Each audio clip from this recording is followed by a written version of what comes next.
SOTC 52, this is number 9, glad to be dead. And that statement seems like the majority of the people are saying, what are you talking about? Why are you glad to be dead? Well, Paul said to live is Christ and to die is gain. So he had the whole show kind of figured out. He had a revelation of heaven that he couldn't wait to get there. Most people aren't there, and I'm not saying, that everybody's going to be like Paul, but I'm just saying that the Bible says, if you read it in John, that Jesus told his disciples and Mary and Martha and everybody that was gathered around Lazarus that he was glad that Lazarus was dead. And if you look up the word in the Greek, it means exceedingly joyful. So he wasn't just a little happy, he was super happy. And they were kind of looking at him saying, well, what are you talking about? Lazarus has been dead for 4 days and you're glad that he's dead? So they were like totally in the dark as to what Jesus' intents were. Well, a lot of us today are in the same exact spot. We're totally blind to what his intents are and purposes are, because he knows what he's doing and we don't. I'll tell you why he was glad that Lazarus was dead. Because faith in God is built every single time he does something miraculous. Every single time you experience a miracle, your faith is bumped a little bit. And if he had to do miracles for Peter, Paul, John, Mary, Martha, for the whole world, then what makes you think that he doesn't have to do miracles for you? And the truth of the matter is, he wants to do miracles for you so that you have faith. Listen, man, if God has never ever performed any kind of miracle in your life, you say you believe in Jesus Christ, and so you should, but you have a ton of hope that what you're believing is true, but very little faith.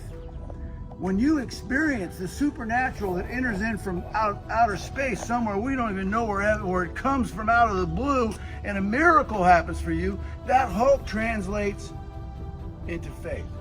Here's the problem, man. Nobody wants to be in a position to need a miracle. Nobody does. But see, Jesus was glad that Lazarus was dead because he knew what he was going to do, and he knew when he did it, the disciples' faith would grow.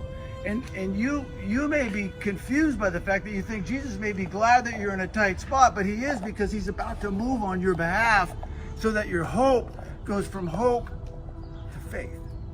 And that's the reason why Jesus does these things, because if he had to do it for them, he's got to do it for you. Here's the problem, as I said a minute ago. Nobody wants to be in a position. It says in the book of Psalms that David said, I will call on you in my time of trouble, and you will rescue me, and then I will bring you glory.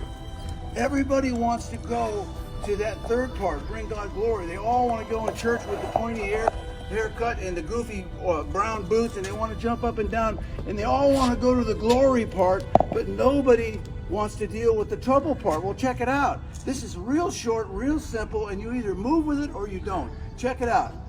There's 3 moving parts. You call on him when you're in trouble, he rescues you, and then you give him glory. Everybody wants to skip the trouble. They just want to go straight to the glory. They don't mind the rescue, but listen, man, in order to need a rescue, you got to get in trouble. The trouble is where the miracles come.